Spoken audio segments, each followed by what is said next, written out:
جو لوگ سود کھاتے ہیں وہ قبروں سے اس طرح حواس باختہ اٹھیں گے جیسے کسی کو جن نے لپٹ کر دیوانہ بنا دیا ہو، یہ اس لیے کہ وہ کہتے ہیں کہ سودا بیچنا بھی تو نفع کے لحاظ سے ویسا ہی ہے جیسے سود لینا،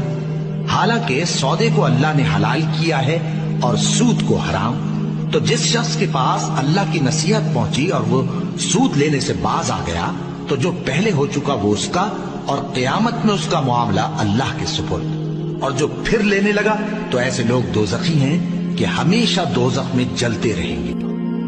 جو لوگ سود کھاتے ہیں وہ قبروں سے اس طرح حواس باختہ اٹھیں گے جیسے کسی کو جن نے لپٹ کر دیوانہ بنا دیا ہو، یہ اس لیے کہ وہ کہتے ہیں کہ سودا بیچنا بھی تو نفع کے لحاظ سے ویسا ہی ہے جیسے سود لینا،